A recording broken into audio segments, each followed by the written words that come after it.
Okay, if we may have a roll call, please. Councilmember Wyrick. Here. Councilmember Zimmerman. Here. Mayor Pro Tem Robert. Here. Mayor Bright. Here, thank you. I do have one speaker slip regarding item 8, traffic parking. Mayor, just if point of order, we haven't gotten to the ceremonial calendar yet. Where am I? Oh, my goodness. This is the agenda review. Oh, thank you very much. Turn that air conditioner up. I can't think when I'm hot. That'll be my excuse. Okay, very good. So then we'll move on to the consent agenda. Okay.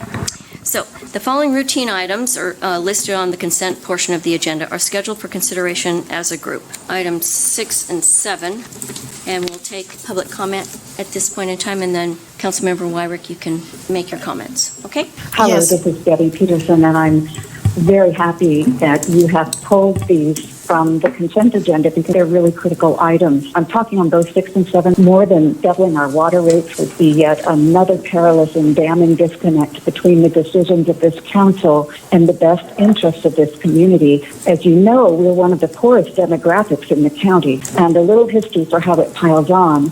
The city gave cannabis licenses to felons, and 2 of the 3 dispensary owners have reoffended. So we used to have income from 4 possible licenses with honest applicants, but now we only have 2 open dispensaries and that income. Inviting felons to our town brought us 16 fentanyl deaths in 1 week of January 23 alone, making it one of the highest rates in the whole United States. In good faith, Grover Beach voters agreed to pay the highest property taxes in the county so we could repair our streets. Some of us rent out rooms to make ends meet to pay those taxes, and the city charges those of us the highest application, license, and hotel taxes that are paid in this county. And unlike any other agency, Grover Beach gives nothing back. In fact, it takes away even the guests we bring to town by shutting down the dunes, the main driver of our economy, a process the mayor started back in 2012. And now, after levying the highest taxes, giving nothing back but death and destruction, the city is asking us with the poorest demographic to pay more than twice as much for water. Even if I camped out in my backyard and never flushed a toilet, my costs would double, making up a quarter of my Social Security check. You're asking the citizens of Grover Beach to pay tens of thousands and suffer for years, and I wonder why. Because 4 studies show that the same process could take place that is being done now that we will really suffer from for probably not even a third, not even a quarter of the cost. So I'm asking you as a council to take a look again at what other studies have shown, reconsider, govern on behalf of those who elected you to serve, and after you've destroyed and my peaceful habitation and my business, I really won't be able to pay a quarter of my Social Security check for more water. And so please, at the very least, table this and take a look at the other options. Now, going on to the actual process of Central Coast Blue. All of us have paid so much for these residential streets, and now you're talking about tearing up 5.7 miles of our 2.2 square mile city of those residential streets that we paid millions and millions and millions, tens of millions of dollars to fix. The other thing that's not being looked at is that you're drilling through the layers and sometimes that very punching holes introduces seawater intrusion, as it has in Los Osos, which has some similar conditions of high water tables and punching through various aquifers and introducing the very intrusion that we're claiming to want to stop. So I'm asking you, please, in 2004, the citizens of the city spoke. We said we wanted to see a vibrant West End of Grand, but now you're talking about putting in wells and all kinds of activity and noise right where those businesses have worked so hard to make this city work. So I'm asking that you take a very, very careful look about having 72 trucks a day go down our residential streets, go down 4th Street, which is impassable now, to Oceano with all of this dewatering for 2 years to no benefit to us. We finally stopped flooding in South Grover Beach, and now you want to put an acre-foot of water a day into those basins, so what happens when it rains? We flood again. So please, take a look at all of this. It's crazy, and it's not even necessary. Thank you. Is there anything that the staff would care to interject or clarify? Or At this time, there's nothing else staff would comment on. There's a lot that was shared in those comments, and we would look to hear further from the council on this item tonight as we prepare for a public hearing on November 13th. Very good, thank you. Okay, then we're going to look to you, Councilmember Wyrick. Thank you, Mayor. And obviously, I'm not one who usually pulls agenda items just to pull them too. And I understand that this is more a procedural item regarding the noticing part. However, yeah, and I did give our city manager a heads up too that I was going to do this. And so part of the reason why I am pulling this is because it's a decision point that does communicate expectations to our ratepayers, our constituents. And even though, ultimate discretion, if there's not enough, written protests, goes back to us in November for the public hearing.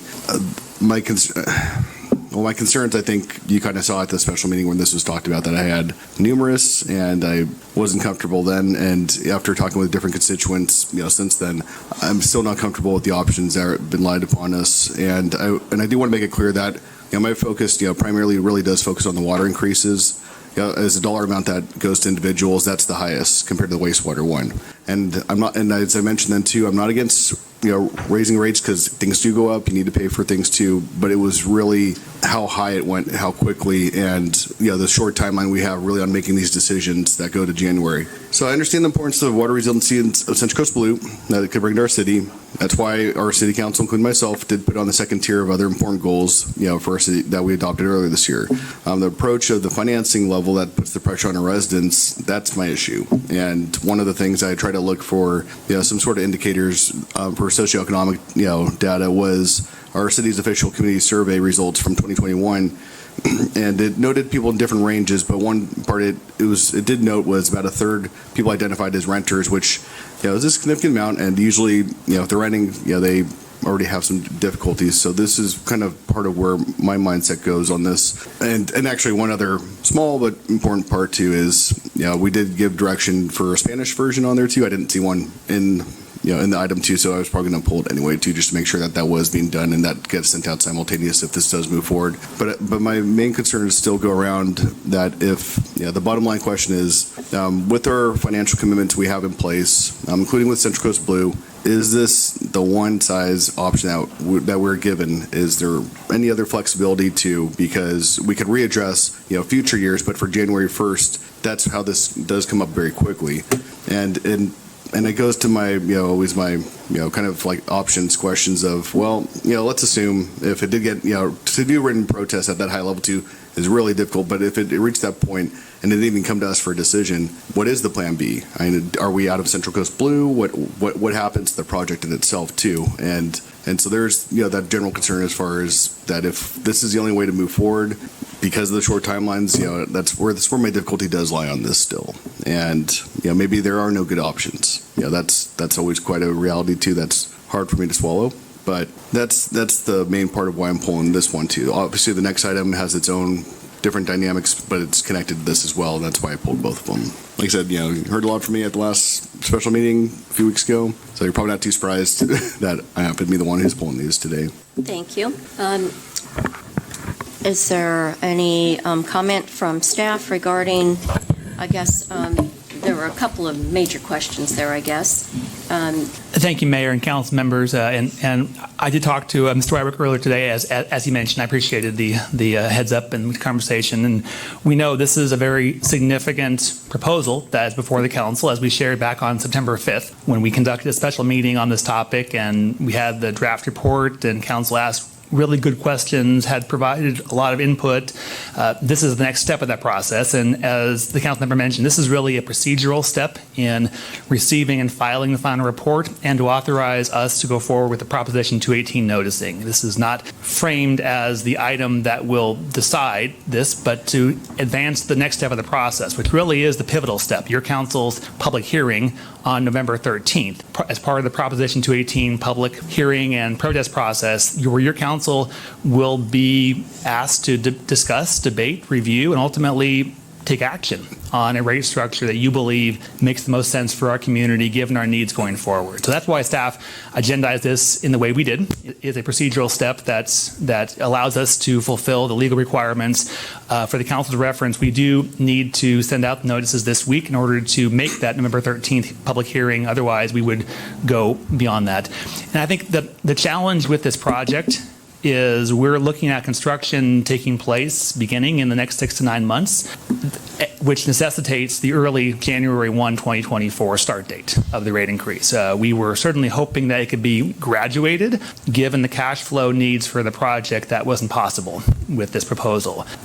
The challenge is a year ago, we were looking at Lopez Lake going below 10,000 acre feet and looking at the prospect of 50 to 60% reduction limitations, the prospect of a building moratorium, things that were very significant. And that really accelerated the cities at the policy level on down to the staff level to expedite Central Coast Blue in order to have this water resiliency that our communities can trust and bank on going forward, realizing that it does come at a cost. And that's been the policy direction that we've been following for the last 6 to 9 months. And we started the rate study in the spring because we knew that we needed to update the rates in order to provide the necessary revenue to fulfill our share of the project and our water system in general.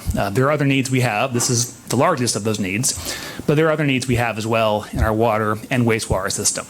So that is really the driver behind the timeline is this significant project that is providing water resiliency for our communities that is poised to begin next spring, next summer. That needs funding in order to do it. And each of the agencies is proceeding ahead with this prospect. And on a related note, the WIFIA loan is contingent upon the rate structure going into effect. So the action tonight is just to continue authorizing staff to proceed in the planning that we're doing.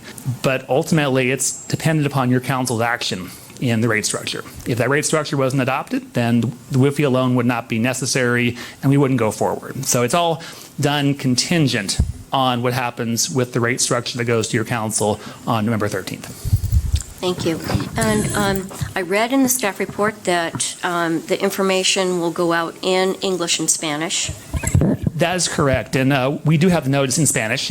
We took some time in translating it at the council's direction, and so that will go out as part of the noticing this week, pending your action. Very good. And I guess from our last meeting, what I recall is there were basically 2 council asks. One was the noticing in Spanish as well, and then also the utility assistance program, and I know that staff report has addressed that as well. So any other questions?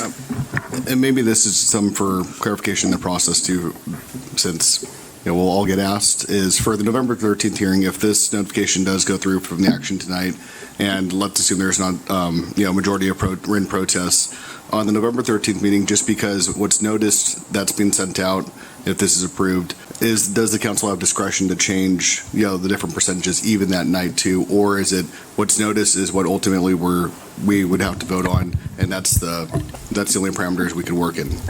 I'll take a first step, and I'll defer to the city attorney to add to that. The rate structure the council adopts sets a ceiling for what that rate structure could be. The council is not able to go above that ceiling and above what's been noticed. The council could elect to go enact a lower rate structure than what was noticed, and that's the council's prerogative.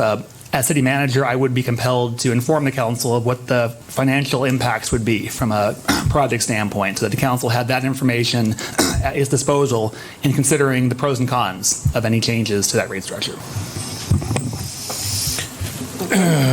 This is a notice that basically goes out required by the Constitution. They have 45 days within which to review it. You hold a protest hearing.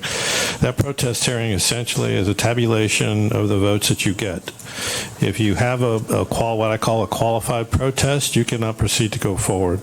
If you don't, my recollection or recommendation would be to proceed to approve what the fee structure that went out with the notice. Now, having said that, Prop 218 doesn't allow you to go higher, but you have no legal obligation, even after the finalization of this adoption on the 13th, to lower that fee. You can do that at your own volition. So therefore, notwithstanding there may be an approval of that fee structure as the notice went out, you never have to adopt it physically. You can have a resolution and approval of the council to approve a much lower fee if you want to. I'll defer back to the city manager as to what effect that might have overall on this project and the financing, but you do have that legal option. Okay. I imagine that we have other questions here, so I will. I've got one more. Okay. Thank you. Mr. Brunson, one other thing just on this entire concept, specifically in regards to November 13th. The reason we're having this entire conversation regarding the 218 noticing is about our city's water resiliency and being prepared for the future, making sure our infrastructure is set up. I just want to make sure that, everyone up here on this dais and the ratepayers and citizens of Grover Beach really understand what it is we're doing and why it is we're doing. So just, if it's not already in the plans for a refresher course on our Central Coast Blue outlines what it is, try to dispel any issues, misinformation, anything else that is going on in regards to what this plan is and what this project is and what it actually gets the citizens of our fair city. That would be incredibly helpful to me. Yes, sir, Mr. Rushing, and actually the notice does go into some detail about Central Coast Blue, water resiliency and sustainability, the fact that this is creating a drought-tolerant, drought buffer for our future water needs in our community and providing a buffer against seawater intrusion that would contaminate our groundwater basin. So we do take that to heart, and we will share that information, the noticing, and provide further information over the next month in preparation for the public hearing. Thank you, sir. Any other comments? I wonder if we could speak to a little bit more, again, just for the sake of the public record, as far as what are foreseeable changes to the kind of financial support options are going to be. I think the mark was in the $50,000 range total available to ratepayers, if I remember correctly, and I was trying to find the verbiage in here. That's what I was flipping through, and I got to about page 84 and couldn't relocate it. So I wonder if that's on the top of anyone's mind right now, as far as any numbers that were changed. I believe it was 50 that's in place at this time. Yes. Okay, and we haven't updated. I know we were potentially considering raising that ceiling as well as part of this whole deal, and I wonder if any, maybe if there's been any staff options to look into it, or if that's something that we could maybe look into feasibility for November's discussion. Sure. And at the council's direction on September 5th, staff is planning to bring back an item during the mid-year budget review that would augment this utility assistance program. And again, this is providing a discount based on those who are enrolled in the PG&E and/or gas company CARES program. So it mirrors that program. As was mentioned, $50,000 is our current allocation. Based on the existing usage and the projected usage as part of this increase, we estimate that another $10,000 may be sufficient for this program, but we'll refine those numbers, and when we come back to you in February, our plan would be to come to you with an updated estimate for what this amount would be to help carry out the needs of this utility assistance program. Beyond that, I don't think we have a specific amount, again, beyond the current level of discount with this projected rate study, if it went into effect. Okay. Well, I think I speak for everybody here, and nobody wants to increase our water rates. I mean, let's face it, nobody wants to do that. We all end up paying it as well. In the study, there was really no other option in order to go forward with ensuring reliable and functional water and wastewater systems. So I'm not exactly sure how we would go forward. If we wanted, of course, I'd say yes, let's have lower water rates if that's going to be possible in order to make sure that our infrastructure is in place and drought vulnerability is addressed, as well as the possible groundwater contamination. So I'm not really sure how we would go forward. Should the 218 not be, I always get this wrong, but should we have 50% plus one say no, where do we go from there? Or is this a discussion for? I would suggest that this is a discussion that we would be better prepared to speak to on November 13th. But I think it does raise a general question around what other options we would have. So I think rather than speak off the cuff on that Okay. tonight, I'd rather have some information, if the council desires, for November 13th. But just to foreshadow, there aren't many other alternatives that we're really likely to have. Very good. Are we in agreement there? Yeah, I think that sounds good. And Yes. I guess one other little tidbit of the backstory that your comments sparked in my mind with prior staff discussions that I've had is that the price of this deal that is going to provide a long-term sustainability plan for us is only exponentially increasing as time goes on as well. So both the potential consequences with the, if years of drought should return, for example, and then the construction costs that we've seen in every sector just go through the roof. So I think as much as this is a seemingly almost insurmountable price tag that we're taking on, I think it is really something that's, unfortunately, as Grover Beach ratepayers, something that I think needs to be tackled for decades to come, hopefully. So. Thank you. And I'll just say, just me on this one too, that I'm just not in consensus on this, but obviously and stuff, the rest of the council and stuff has majority on it, so that's okay too. I'll just leave that at. Okay. Well, if I may say, a lot of this is driven by a lot of capital improvements that we need to create or repair some major infrastructure. Is that correct, Mr. Bronson? That's especially true on the wastewater side, since we have some significant projects that we're trying to do in advance of upcoming K-14 projects. On the water side, there are some infrastructure needs there as well, but the big driver on the water side is our future water supply and water resiliency. Correct. Yeah. So some of this capital improvements, couldn't they be handled with some grants that we could possibly get? Possibly, it would help lower the rate. We could bring that back as part of our Okay. future budget discussions with the council. Yeah, very good. Thank you. Okay. So then we'll need a motion for item 6 to receive and file the final report from the utility rate study and approve the Proposition 218 noticing process, to hold a public hearing on November 13th, 2023. And then item 7, resolution to proceed with planning for the issuance of Central Coast Blue project financing and directing the city manager to enter into an agreement for the financing team. Mayor, since items 6 and 7 are separate items, could we address them separately, since I did have some more specific things to the WIFIA as far as Okay, absolutely. So why don't we then take item 6 now, since I think we finished that discussion. If we could get a motion for that. Yeah, a motion for adopting item 6 as presented on the consent agenda. Thank you. I'll second. Thank you. So we have a motion and a second. May we have a roll call vote, please? Councilmember Zimmerman. Yes. Councilmember Rushing. Yes. Councilmember Wyrick. No. Mayor Pro Tem Robert. Yes. Mayor Bright. Yes. Thank you. Okay, now we'll move on then to item 7. Mr. Wyrick. Yeah, so it might sound strange and stuff how I'll proceed on this one too, given my other comments too.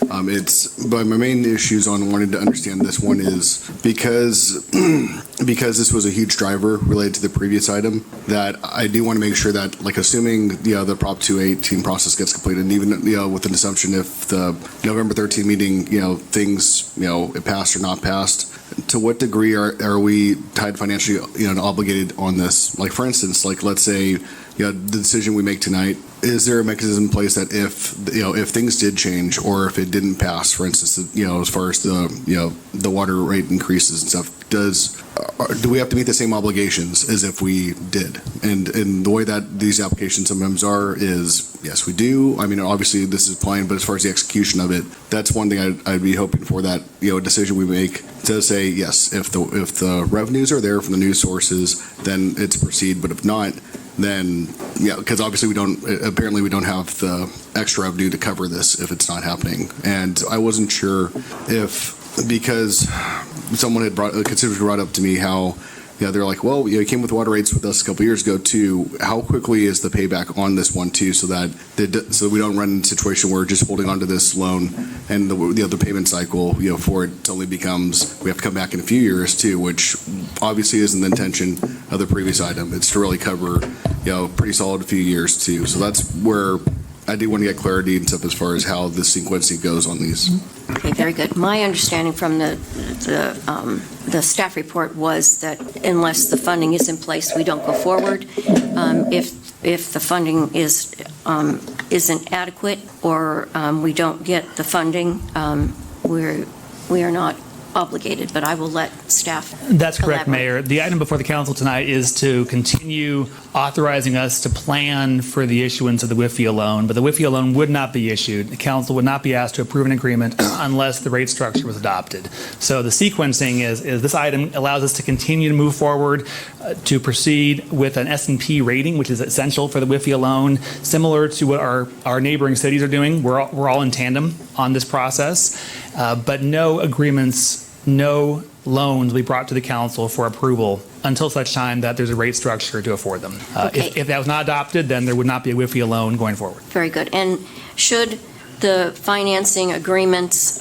go forward, they will come back to the council for approval? That's correct. That if the council adopted the rate structure as proposed on November 13th, then we would aim to bring the WIFIA loan agreement to the council in December or January in order to meet the time frame that we're looking at for the construction start later in 2024. Very good. Thank you. Any other questions? Thank you. To my left? None for me. All right. No. Okay. So then, if we could then go forward with item 7, the resolution to proceed with planning for the issuance of Central Coast Blue Project financing. And this is to authorize staff to proceed with planning for funding, but not actually funding. So can I get a motion from anyone? Someone? Why not? Here we go. I move that we authorize staff to proceed with planning for the issuance of an Environmental Protection Agency EPA Water Infrastructure Finance and Innovation Act loan or other financing through state revolving loan fund or tax-exempt financing, and direct city manager to enter into agreements for the financing team. Excuse me. Thank you. I'll second it. Thank you. We have a motion and a second. May we have a roll call, please? Councilmember Rushing, Yes. Mayor Pro Tem Robert, Yes. Councilmember Wyrick, Yes. Councilmember Zimmerman, Yes. Mayor Bright. Yes. Thank you. Okay. Very good.